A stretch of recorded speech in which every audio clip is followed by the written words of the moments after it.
Guys, good Monday afternoon. Jerry Miller, and welcome to the I Love CVille Show, a special edition of the I Love CVille Show, 2:30 start as opposed to our 12:30. We have a good friend of the program, Bellamy Brown, in our studio. We will get to him in a matter of moments. We're going to spend about a half an hour discussing the statement Bellamy Brown made at the end of last week at a Police Civilian Review Board meeting. The chairman's statement at the end of the meeting has been the talk of police circles in Central Virginia. I've heard from a handful of Charlottesville and Albemarle County's finest, not only about the interview we're doing with Mr. Brown, the statement Mr. Brown made, applauding the courage coming from Bellamy Brown with this statement. Judah Wickhauer is our director. Judah, why don't we go to the two-shot and let's have the statement from the chairman, Mr. Brown, ready to go here in moments. But first, the two-shot with Bellamy. How are you? Good afternoon. Good afternoon. How are you, Jerry? I'm doing well. Thank you for making it. Yeah. You got a number of folks. Carol Thorpe, hello. An attorney that often gets involved at the Civilian Review Board meetings through public comment, watching the show as we speak, as is the Daily Progress. All right, so we'll play the statement for everybody so they can hear it. Before we do, set the stage of what prompted you, inspired you to make this statement. Well, I don't know. I mean, it starts back when I first got appointed to the review board. I was approached by officers, of CPD. Obviously, my background with policing, I was a little, kind of skeptical, or whatever. But I thought to inform my role on the board, obviously be open to hearing, what they had to say. And that's what I did. I just listened over the course of the year, learned about things, how things are run. And so I also have an employment law and HR background, so that, made me perk up even more, just about the dynamics. And really, I knew that, at some point this would come to a head, but given where the board was, in its infancy, we weren't in a place to really kind of address that. And since we've gotten some other things, here, it seems like it's basically like a perfect storm, kind of, so to speak. So the other part was that I think not just within the police department, but in other areas of the community and other organizations involved in this process, there were similar concerns, and so it was known, but no one was really doing anything about it or interested in doing anything about it. And so, I have over a decade of organizational management and leadership experience. I know how all these things tie together, from the employment law, HR, finance, accounting, operations, how it affects an organization overall. Obviously, human capital, human resources is a major part of running any organization. So I looked at everything through all those lenses, recognized that no one was really, they identified that yes, there was a problem, but we're not going to say anything about it. And that's not how I've ever done business. That's not how I was ever trained. And so that, the fact that no one else was doing anything kind of is what, moved the ball forward with the information that I already had. In addition, so I guess it's, there's this talk of we're, out defending the PBA or whatever, but the PBA got wind that, I was already down this road, and it was only like a few weeks ago. So I hadn't even talked to them. I don't think I knew of Mr. Wells until our prior PCRB meeting, when he basically commented. Detective Mike Wells, Albemarle County. Yes, when he essentially was questioning, the relevance of the CRB and everything else. So this has been something that's been, like, the entirety of the past year, I've been, given information about how things are, and I've, again, spoken with other people in the community who have known that this is the way things are, and nobody's doing anything. So as a Marine, in leadership, you learn to follow and you also learn to lead. Typically, if there's someone who's already leading, whatever, I don't have any problems, following. But if there's a problem, a significant problem, and nobody's doing anything about it, well, then I'm typically going to step up. And so that's kind of where, how we got here. So we'll play Chairman Brown's statement here in a couple minutes. The gist of what you're about to hear, and so much compelled me or inspired me from your statement. Yeah. One of the things that stood out to me, you said, when I joined the Civilian Review Board, I thought I was going to be holding officers fairly accountable on behalf of citizens. Yeah. I never thought I would be holding leadership in the police department accountable on behalf of the officers. Yeah. Another thing that struck me from your statement was it's paramount in this election cycle to vote the candidates into office that want the police and the department run the right way. Yeah. So a lot to unpack with that one as well. Sure. Why don't we, J-Dubs, play the statement? You want to add something before we play it? Well, if we're gonna go, all in, like I am, yes, I recognize the capacity under which I said those statements, but I am operating here as Bellamy Brown, private citizen of this community. Right. So.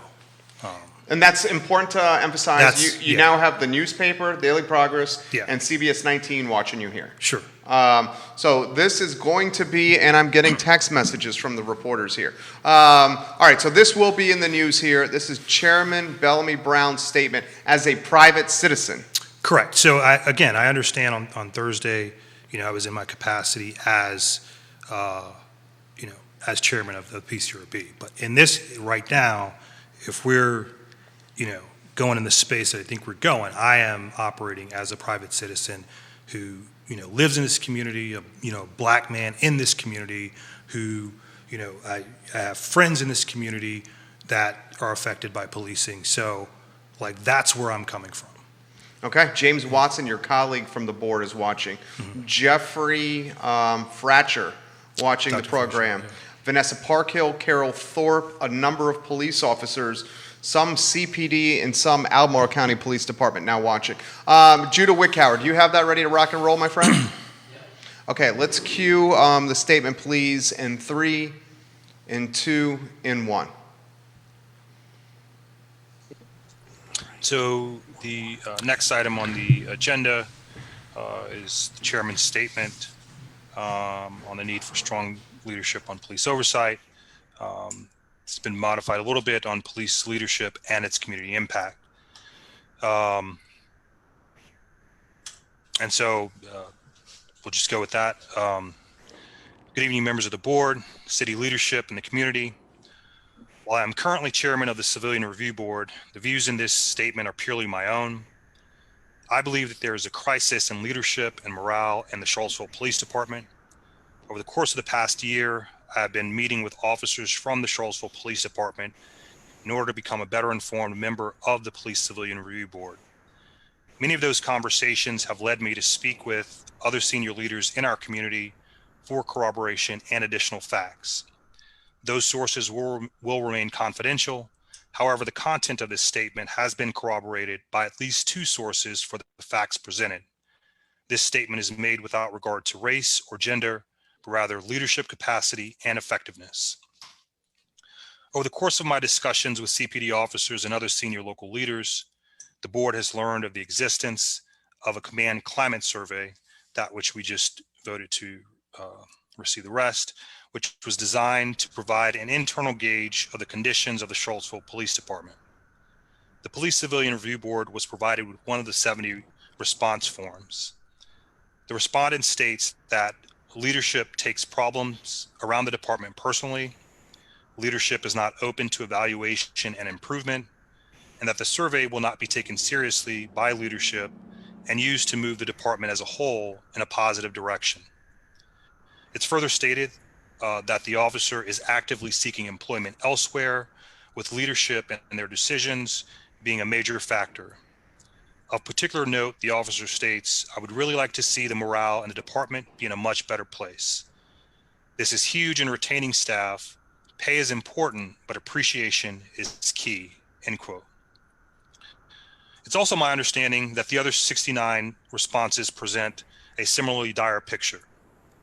Additionally, the Police Benevolence Association has subsequently conducted another survey under which 80 to 90% of the 65 responding officers reported a negative view of the climate inside of the Charlottesville Police Department due to the perceived leadership shortcomings. I've also been made aware that officers of the PBA have been threatened with retaliation if the survey is published.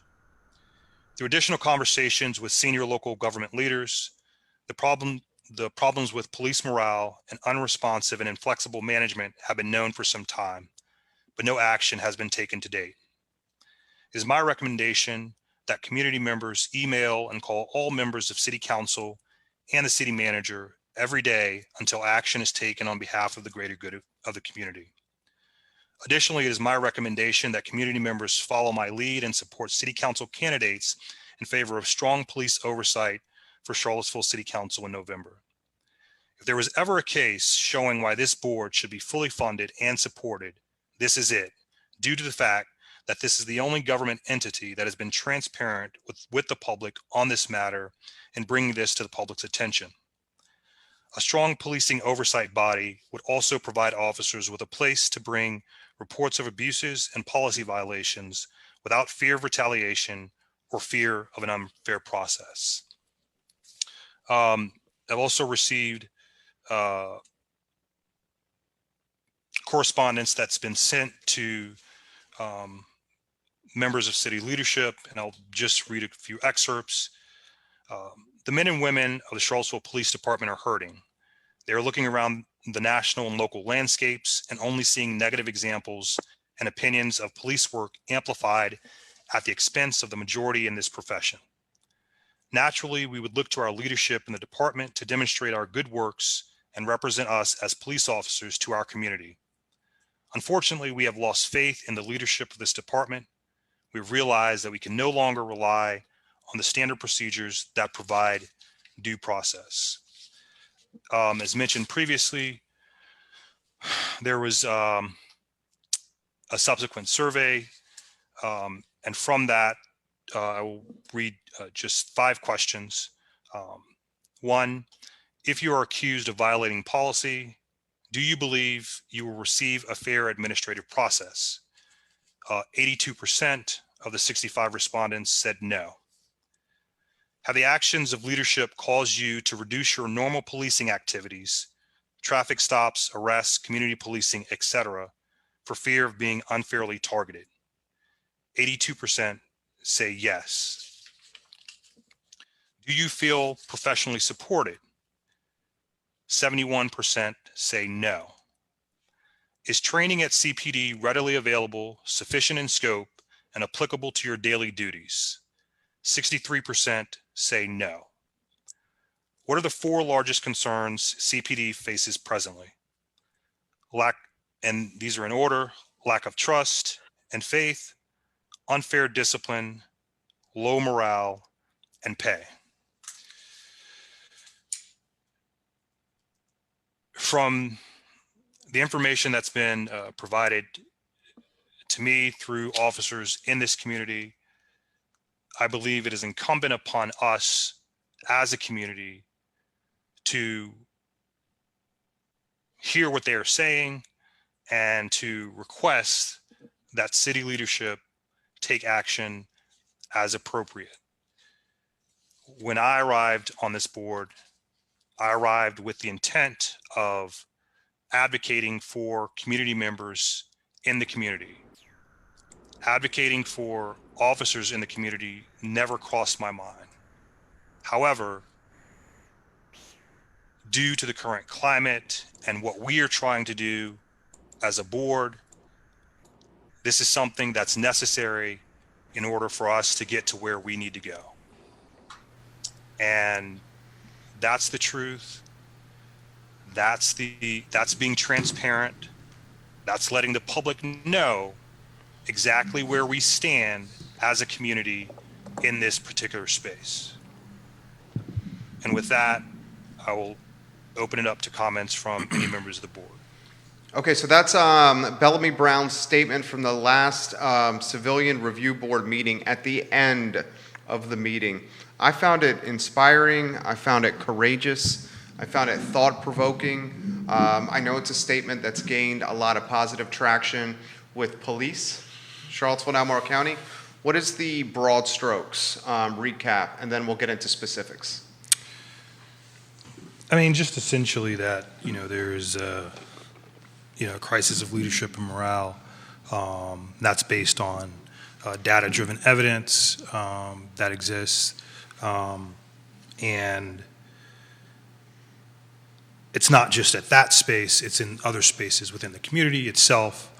And then really, just a call for, city leadership to address the matter in a way that benefits the community as a whole. I mean, those are essentially the high points, of it. The statement, I touched on this before we replayed your words here. The statement where you said, I went into this, and this is volunteer, right? Yeah. I went into this, I mean, he's volunteering his time, guys. He's giving away his most precious commodity here, and he's come into a thorn's nest, if you may. The statement you said that when I volunteered my time, I thought I would be in fair and honest capacity holding police officers accountable. Yeah. Now I found myself holding police leadership and CPD accountable on behalf of the police officers themselves. Yeah. Walk us through what that meant. So in summer of 2017, I was in Fairfax County at the time. Obviously, a lot of stuff was going on. But a friend of mine, a coworker of mine, two black men, full dress suit, work suits, we were just outside, wrapping up the day. And then comes by, three unmarked Fairfax County police officers, and then everything goes south because we look suspicious, So, and that, that experience, that's a shortened version, that experience, left a negative taste in my mouth with regard to police. And it, traumatized me for, at least a good 6 months afterwards. So, and I knew because I hadn't done anything, like the passion for advocating, for folk who, I had capital at the time to go and pay a lawyer to fight it. The people who don't have that money to go and fight those things, that, I recognize that, and that put a passion in me to want to be able to fight on their behalf. And so, and that's still, what my aim is here. But the other part, again, recognize, my background in employment law, human resources, finance, and organizational management, leadership, looking at the whole thing, I recognize that there is, a significant problem that exists there. And when you take policing in and of itself, it's obviously a high stress job. You see all the traumas that most regular folk don't see. Here in the U.S., they're trained, roughly 21 and a half weeks compared to over in Europe where it's, 3 years or a bachelor's degree. And in some of that training, it's like, the public is out to get you, be careful, and they stick a gun in your hand and you go out. So there's that aspect. On top of it is this other aspect that, that was opened up in the meeting, and that I'd known for, the better part of a year, that, the PBA, shared some information on. You take that added stress on top of all these other things, and where are they policing the most? In the black and brown communities. So the propensity for something bad happen significantly increases. Charlottesville is good for pandering to black folk, for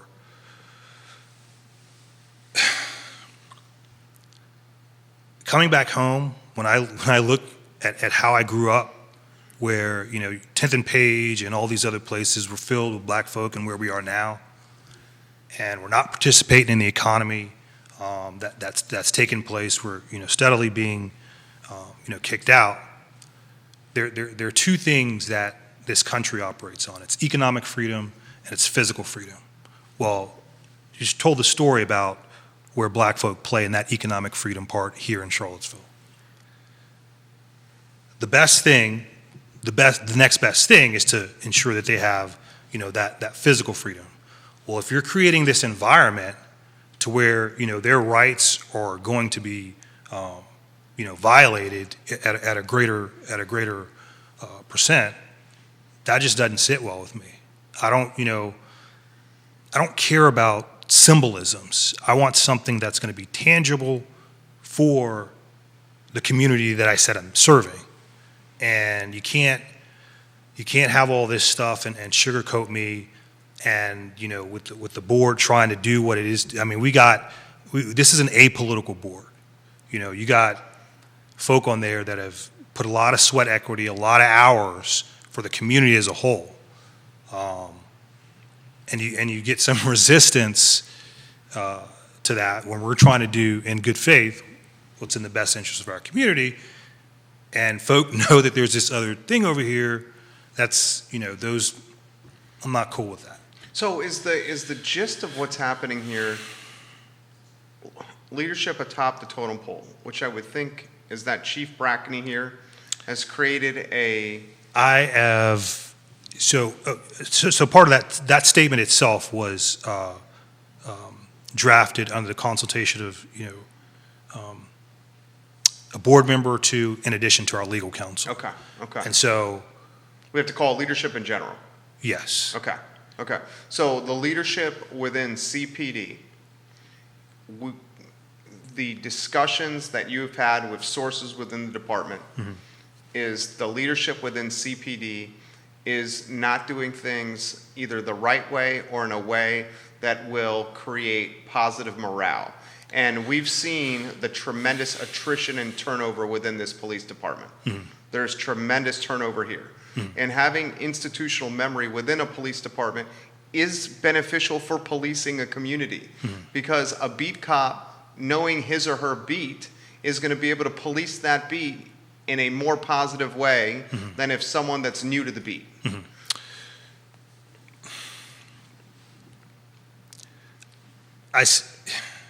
So I have to be careful with what I say, because there's still... And you got the news watching you here. My statements can, identify folks, so, and trying to keep confidential about various things. It's more of so the employee morale, I know a lot of people focus on employee morale. Well, that's, again, I had 500 to 700 words that I could do, and I mean, that's the wording that came out. But from what I understand from officers, it's far more challenging than just employee morale, to put it, in that space. I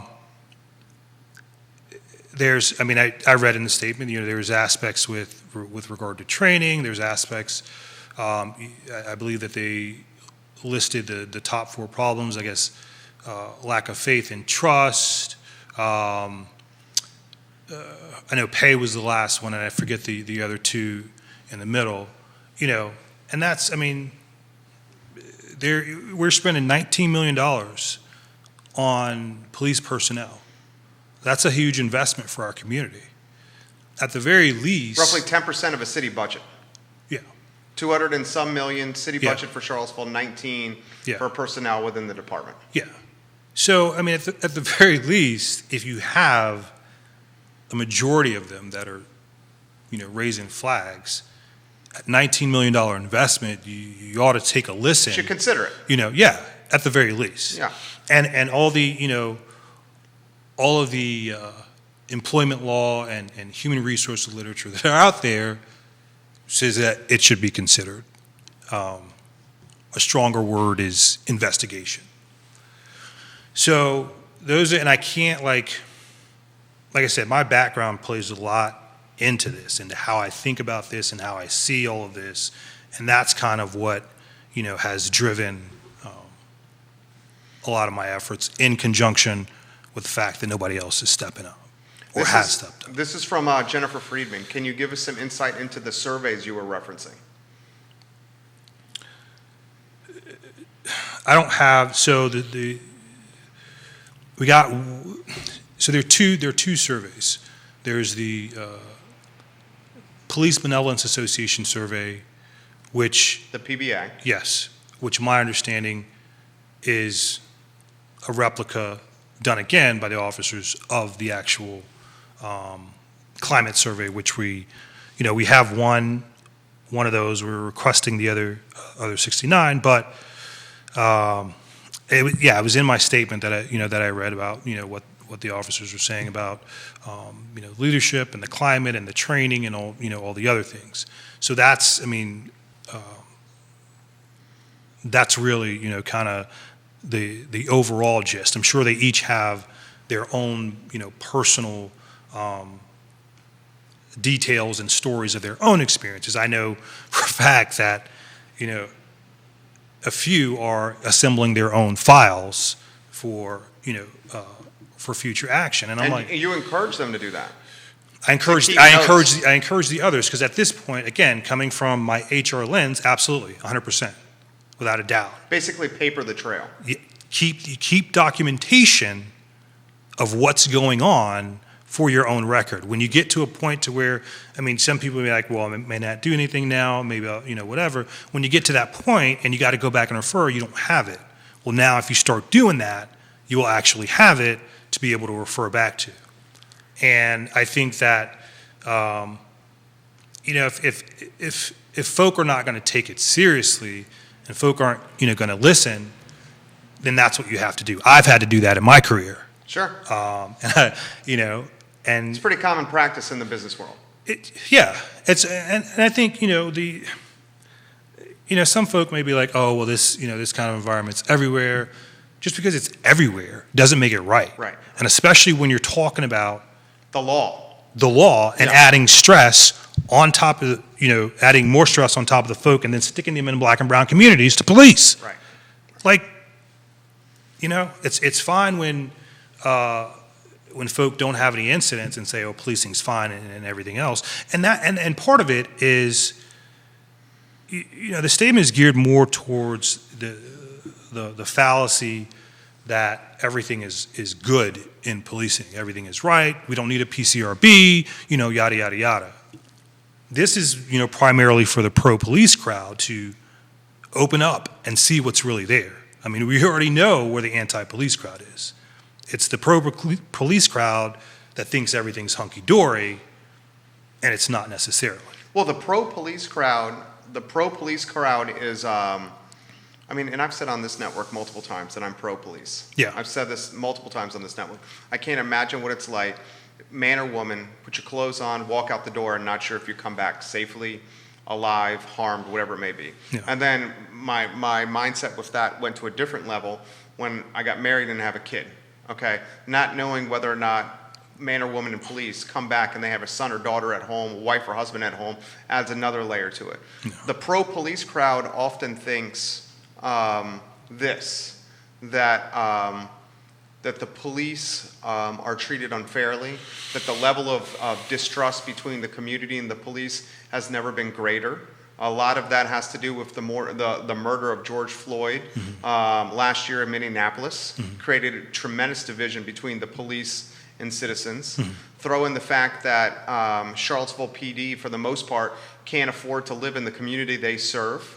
That adds another layer here. The city and the county are gentrifying and getting so expensive so quickly that Albemarle County police officers and Charlottesville police officers cannot live in the communities they serve, which is wrong, which is absolutely wrong. So what I learned from your statement, and I feel like I'm more connected than most, reading the news, following the news, interviewing stakeholders like yourself, what I learned from your statement as someone who is pro-police is that it is not hunky-dory, and that maybe why it's not copacetic is because of leadership, in particular in the city, creating this sense of bitterness, distrust, always looking over your shoulder, walking on eggshells to maintain your job.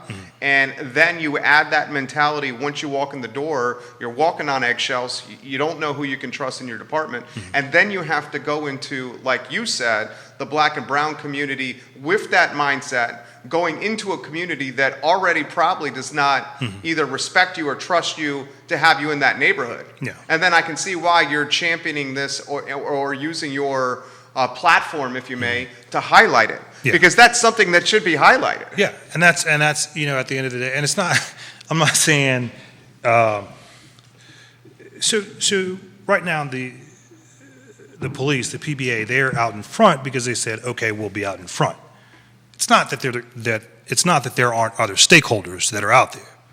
Well, I mean, they're led by a very respected guy in Detective Mike Wells. Well, no.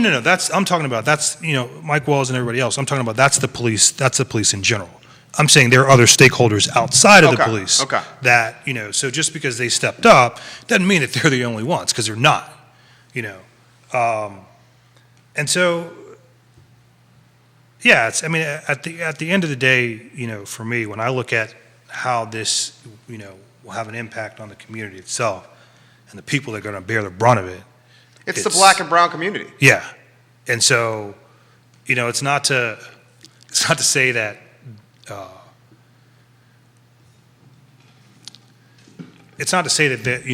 police officer's perspective or view is secondary, but at the end of the day, when it all trickles down, they say crap rolls downhill. Yeah. That's where it's going to fall. And that's why you ran for council. Yeah. In the first place, right? Yeah. Is to give a voice to the voiceless. Yeah. Yeah. And so I don't, and then there's, there are other concerns that, that have come up. One that I'm still trying to find the answer to. So I guess it was, the Gilmore case, there's this idea of being unlawfully detained, but, having a reasonable use of force used against you. Well, I'm looking around the legal profession, and nobody can tell me. You were posting about this on Facebook. Yeah, nobody can tell me that. They're like, I don't know. It's and a judiciary, a court of law, is typically the one who would make that determination. So how do we end up with that? Another thing for me was, I guess when the shootings were happening, and they were over in First Street, and there were calls made, and I guess there was some comment or what have you that it's like, all right, well, we'll come there, but don't get mad at us when we start picking up your black man in XYZ. Those are there are a bunch of these things that are just, for me, in the space that I've come from, it's it's enough. And again, everybody's like, yeah, we see it, but we're not going to do anything about it. That doesn't work for me. This is from Larry's watching the program here. He says, has morale been at this level for some time? And can he put in perspective how morale was with former Chief Longo, who seemed to have been beloved by the department? So I can't, as far as a gauge or measurement, I don't, that's going to have to come from the officers themselves. I only have the, I wouldn't say higher level. My level isn't as deep as their personal experiences. They have to tell that, themselves. But there's enough of these, and there's enough, there's been enough concern around other parts of the community that it's like, all right, this has to be, the public has to know, because the folk that are getting paid, the tax dollars aren't doing anything about it. So, and if you can't, I've seen the resistance that we've gotten when the PCRB has tried to get, some of these things done. And I don't given what I know now and given what I've learned, I don't like the deference that has been given when folk knew or know that there's a problem, especially when, again, we got good, hardworking people volunteering to bring something on behalf of the community as a whole, to the table. We've done the research with Nicole and all the other, or with Nicole and Bill Mendez has done a great job with the due diligence on the ordinance and everything else. We're not just going to go home but with our head between our legs and, oh, thank you, and water it down like the one previously. So it's, there's a number of factors that I live here. I live in this community, and, as a private citizen, like, knowing all this, everybody doesn't get to see this view. Everybody's, going on, with life or whatever. But knowing all this, no, I'm not accepting this. You're not going to get taxpayer dollars and give us this. Like, you're going to have to do something. You're going to have to address this issue, and wholeheartedly. I think, when the officers get to a point to where they have enough data, shoot your shot. If nobody's going to listen, if that's what it's going to take for folk to listen, then by all means, Grayson, this is a great comment right here. Jerry, I'm listening to this entire interview in my car through Spotify. Bellamy Brown is a perfect example of why the executive director position at the Civilian Review Board should have been hired from within the community, someone like Mr. Brown. Bringing someone from an executive director position that does not know the community inside and out is wrong and does a disservice to the city of Charlottesville. The second part of my statement, and then he puts a colon, please offer some insight into what he means by basically voting the right people into office to fix this problem. Sure. So that was another point of contention in my statement. For me, at the end of the day, I've talked to folk who are running, and You're a connected guy. You know a lot of people. I do. And me personally, as a private citizen, I'm voting for Juan Wade and Brian Pinkston. So take with that what you will, but that's what I'm doing. Can I ask the natural follow-up? You don't have to answer it. You probably Fair know where enough. I'm going to go here. I think I have to do my job here. Sure. The incumbent, the mayor, you didn't include in that short list. Why? Well, there's only 2 seats. Right. There are only 2 seats. That's a fair response right there. The man handled that answer extremely well. Besides the fact that there are only 2 seats, why is she not on that list when she has 4 years on the dais working with the police? That was a good response, Bellamy. Again, Because she's not pro-police. I am looking at this from a lot of information that a lot of folk don't have, primarily from the standpoint of how do we get a civilian review board that is, going to be able to advocate fairly, what their needs are when their government oversteps their bounds. And for me, in my, I've spoken to Brian, I've spoken to Juan. Those 2 gentlemen, if I lived in the city, would have my vote as well. Yeah. Okay, we can leave it at that. Yeah. Your colleague on the board, James Watson, giving you props. He says, thank you for coming back home and putting in the work to make our community better. Grayson echoes what James just said. What is the role of an effective civilian review board, police civilian review board? Because right now, Yeah. you guys are probably a shadow of what you should be Yeah. because of external limitations preventing you from really blossoming to what the board should be. Is that fair? Yeah. I think it's also, the historical context as well. I think that a lot of folk have, prior to this, labeled the board anti-police. I think that narrative, as I, we're talking to folk, carried throughout. And, for me, at the end of the day,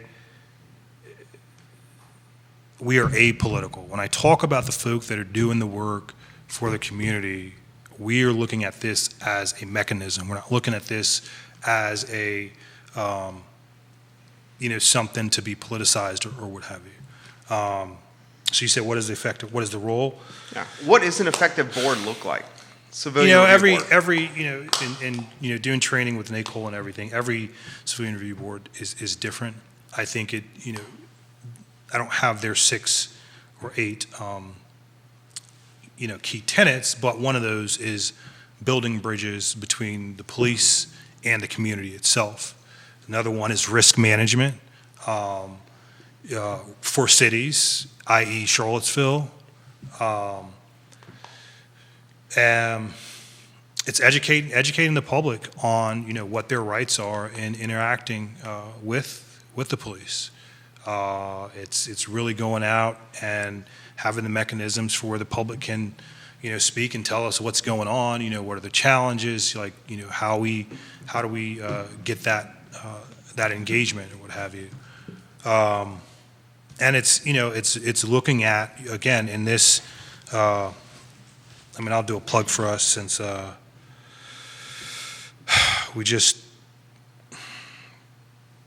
adopted the ordinance, but here we're looking at receiving and investigating issue findings on complaints from civilians regarding the conduct of law enforcement, investigate and issue findings on incidents, including the use of force and other incidents regarding the conduct of law enforcement, recommend to the chief of police disciplinary action, investigate policies, practices, procedures of the police department, and make recommendations regarding changes, review investigations conducted internally by the police department, request reports of annual expenditures of the police department, to make budgetary recommendations to city council, make public reports on the activities of the PCRB, including investigations, hearings, findings, recommendations, hold hearings, and apply for subpoenas. Those are the highlights.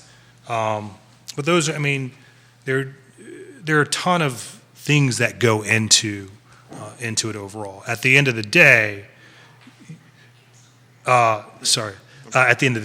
when you strip away all the other things, there has to be a mechanism for the citizens of this community to be able to raise the red flag, the BS flag, when their government violates their rights. And that's ultimately, and it has to be sustainable. It has to be, have legitimacy and credibility. And that's what it is. This is, it goes back to the Constitution where, citizens have a right to petition their government regarding their grievances. This is the same thing, And when you have 17,000 people living in poverty here, and you don't have, a plethora of public defenders to help them go out and raise the BS flag, well, this is a mechanism for that. Alternative mechanism. Yeah, and it doesn't cost them anything. Right, Yeah. right. I get that. What do you think of this comment from Katrina Turner? Sure. Okay, both sides. She says the CRB was formed for the people, not to be sympathetic to the police. Katrina Turner adds, the board was formed because of how the police treated citizens. Absolutely, and that I don't disagree with that, but again, there are steps that trickle down, to the citizens themselves. This is an indirect effect on the citizens.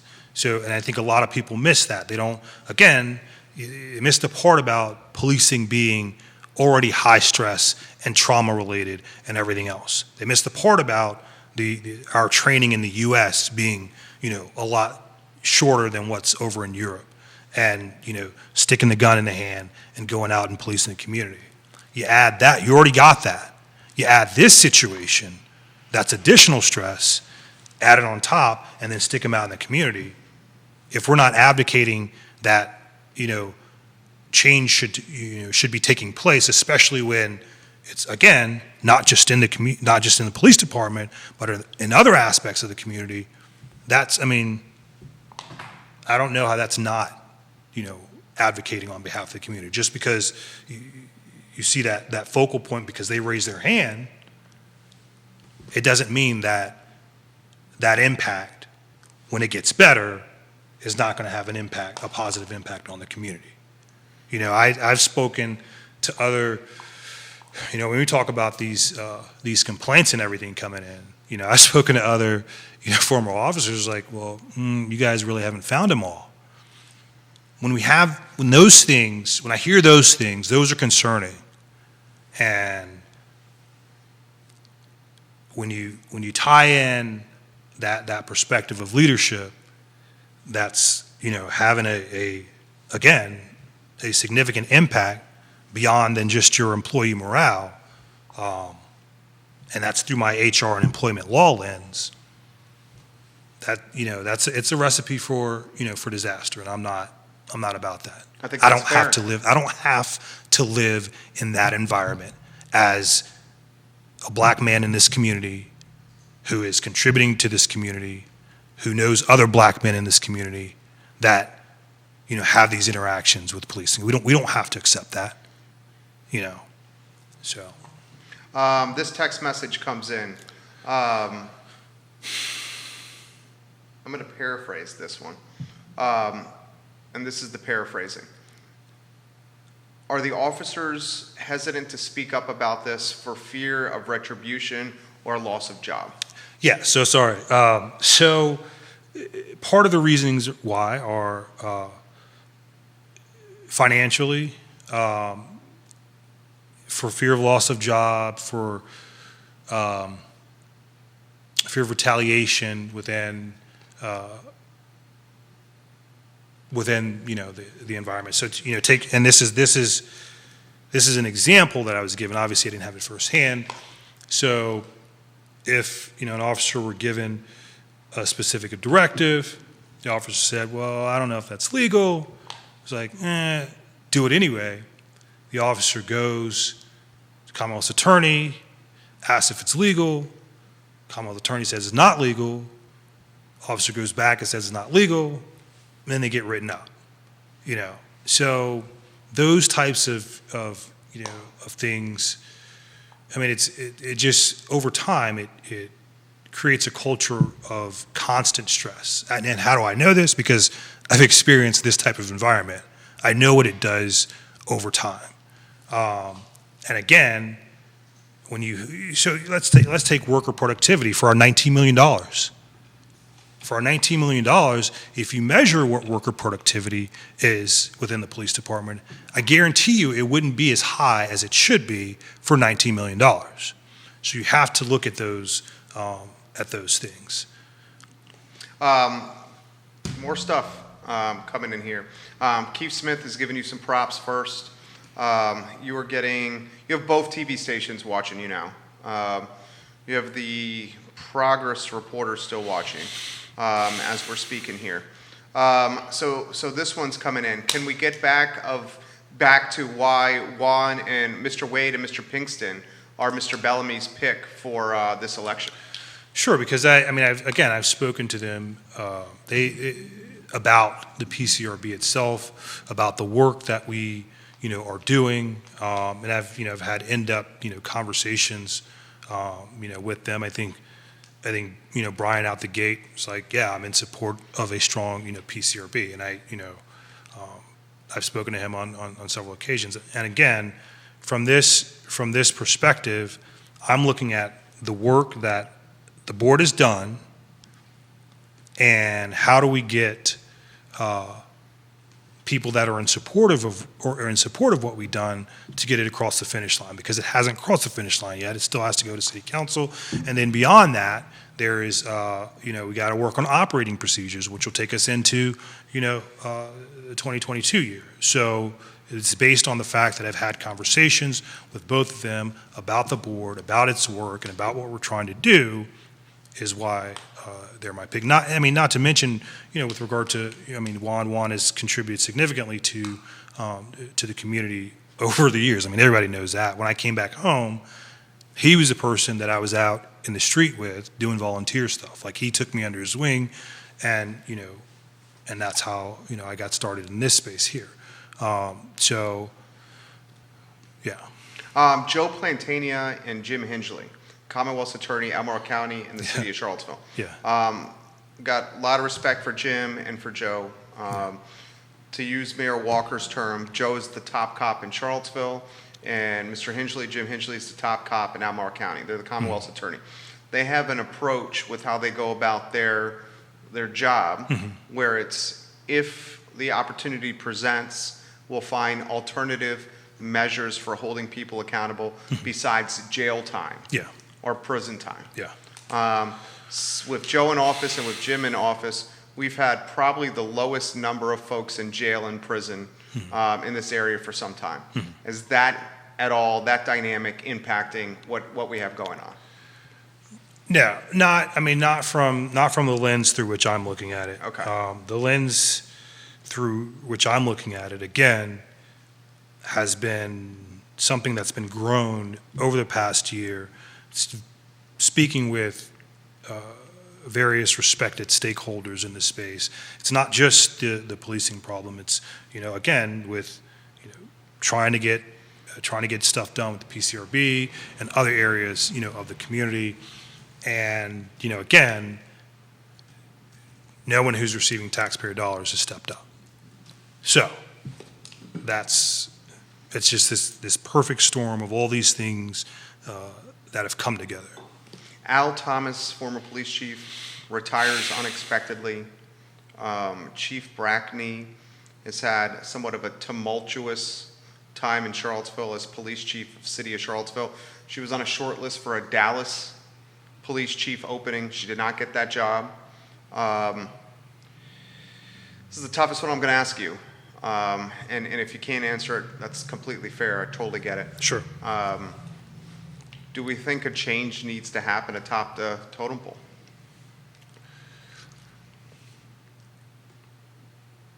I think the folk who can make that decision or are responsible for that decision know the answer to that. Who are those people? The officers themselves? This is council, and that's where this November election comes into play. The folk who can make that decision, Understood. they already know the answers. So I'll leave it at that. All right, follow up on that then. Yeah. With the two spots that are open, Mm-hmm. and I think Juan's a big-time favorite to win. Yeah. I think the second spot could go Pinkston's way, could go Nakia Walker's way. Mm-hmm. Yaz, I respect her hustle and chutzpah. I still think she's somewhat of an unknown commodity and somewhat young. I don't see her getting one of the two spots. I do think Mayor Walker has a very good shot at winning the second spot. So does Brian Pinkston. How important is this election and why when it comes to the police department? Like, walk us through the mechanics of what could happen. I don't know that I can necessarily answer that.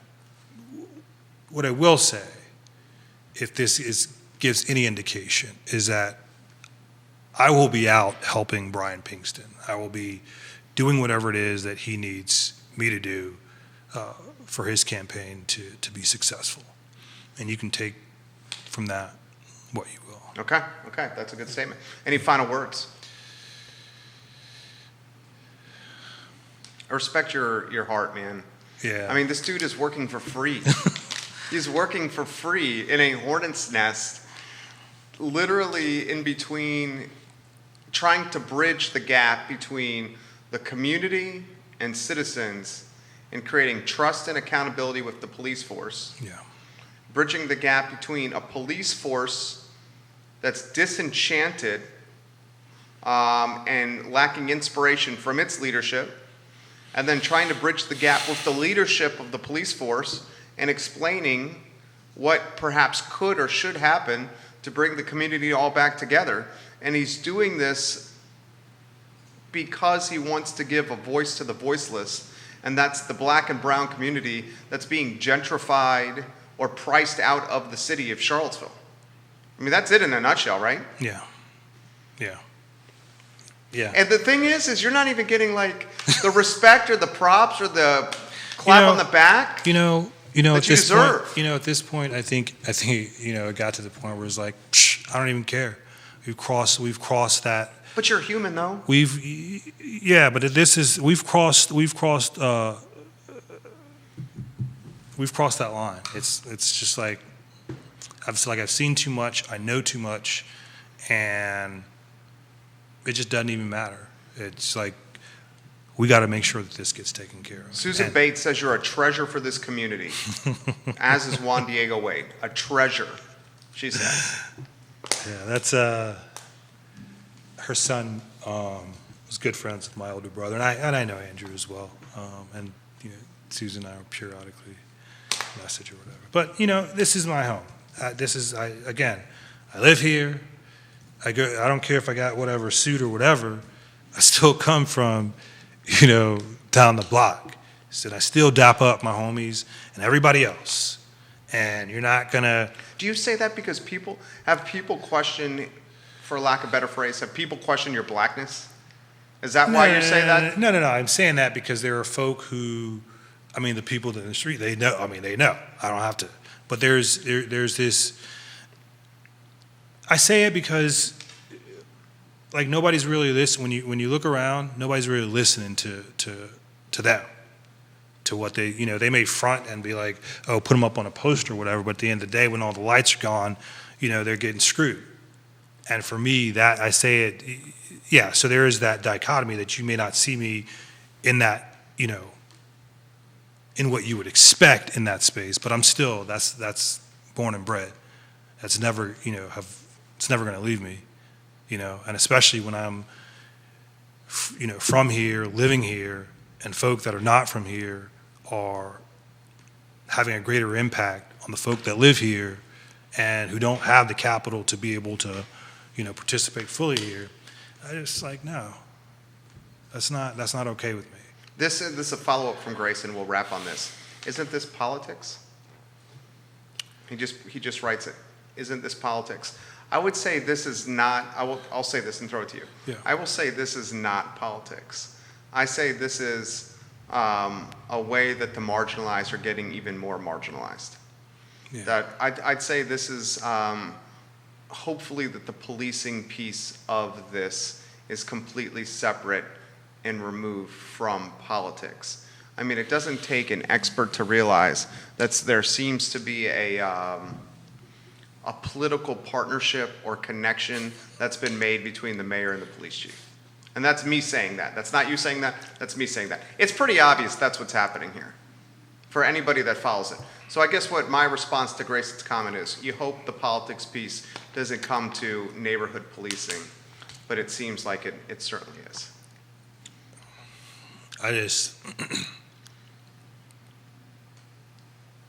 I'm not giving black folk wooden nickels. I'm not giving them whatever these tokens or whatever. In my career, it's always been about what have you delivered yesterday. I'm all about delivering. I'm not none of this intangible stuff. So that's what I'm going to continue to work on and call out BS when I see it, if it impedes what we're trying to do on behalf of our community. And hopefully folks step up to the plate. And this is one of the things that I said before, this week. We got too many white folk in this community who are scared of being called racist. Well, if you're And not, what do you mean by that? if you're not a racist, Then who cares if you're called? yeah, exactly. If you know that you're not a racist, who cares? When you see challenges and you see problems here, you can't just roll over and not do anything about it. So. That's a good way to close. Jack says, we should have elected Bellamy Brown into office from the get-go. And multiple people have liked that comment. I agree. I agree with you, Jack. I agree. His name is Bellamy Brown. We have his entire statement on our social and on our Instagram. We will publish this interview across social and Instagram as well. I have a feeling that this is now going to be part of the news cycle here. Just a heads up. Guys, I will say this. We're lucky to have Mr. Brown in this community, championing causes and bringing attention to causes and things that need attention that a lot of folks may not have the courage or the gumption or the backbone to do so. And what he did at the end of the Police Civilian Review Board meeting was the definition of courage and leadership. And courage and leadership doesn't always equate to winning popularity contests. But when you look back on courage and leadership with the benefit of hindsight, you realize that's when the change needle started moving in the direction it should. And it's often with the benefit of hindsight that true leaders get true accolades. But the crappy part is we have to get to the point of hindsight before the accolades come. And I am empathetic to Mr. Brown's plight. That is the show, special edition for a special man, Bellamy Brown. Judah Wickower, thank you for adjusting the schedule. All those that are asking, including the TV reporters, it'll be up on ilovecville.com later today. You guys have a good afternoon. Take care. Yeah. You? Yeah. Okay. Yeah. Crazy.